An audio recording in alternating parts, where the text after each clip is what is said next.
Jose Carey from Vice Outdoors, bringing you a fishing report from the Oahe River today. The Oahe River, the flows are finally up to 123-ish CFS, kind of bounces a little bit in there.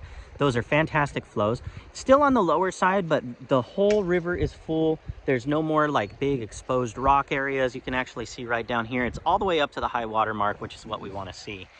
Water cooled way down. Talked to the dam master and they had just switched from pulling from the top to the bottom, so it dropped a few degrees. It really stunted some of those hatches, so those blue wing hatches are falling behind a little bit, but I've seen a couple flying around, so that's going to take off here soon, and especially this next week as it gets warmer, that's only going to get better. But the midge hatch has been substantial. This is also the time of year to be throwing those scuds, those San Juan worms. I caught a brown with some clients, and that brown just spewed out worms, so they are in the system heavy. So throw those, really any color that you want, a lot of olives and grays for those scuds. And I just like a red San Juan worm. I keep it pretty simple. Rainbow trout are doing their spawn thing, so do mind the riffles, be careful, let those guys do their thing. But drop behind them, there's some browns just gorging right now. So there's some really good healthy fish to be caught, catching more fish above those 20-inch marks, which is fantastic to see. So it's going to be a nymph and a streamer game mostly, at least for the I'd say the next week or so. And then we'll start seeing those hatches come off and hopefully soon start seeing some hoppers moving around. Boise River in town. The Boise River is extremely high, above 5,000 CFS. So I urge you to leave that river alone. It's just not safe. It's not worth it. There's no fish in there worth your life. So we start looking at some other places. Now this is kind of a hard game, and I will say on the Oahe you will not be alone. There's lots and lots of people out here.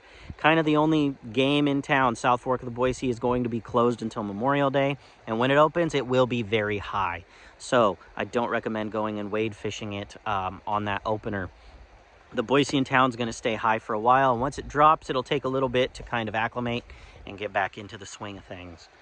But stillwater season is now upon us. The reservation got a couple really good, down in Duck Valley, got a couple really good reports. Ice is completely off, fish are being caught. It's a leech game as of now. As the water warms a little bit, I would assume those chironomids will become a key player as well. Look at the Snake River. The bass, the carp, those are moving around and they are a fantastic target on the fly. CJ Strike is starting to come into shape. Water's warming up, crappie are moving closer, and that's another fantastic target. There's also some nice trout to be had, so throw those chironomids along the shorelines, look for those shelves, and you can find some good fish. It's a little bit tricky right now to find some good fishing, but it is out there. Our local ponds are being stocked. The bass and the bluegill are moving around in there too. Do not ignore the warm water game.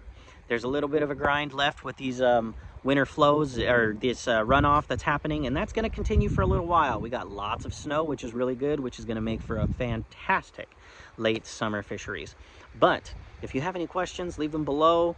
Ask questions, check the flows. That's going to be hugely important this time of year, and soon we'll be in full force with this with the fishing game.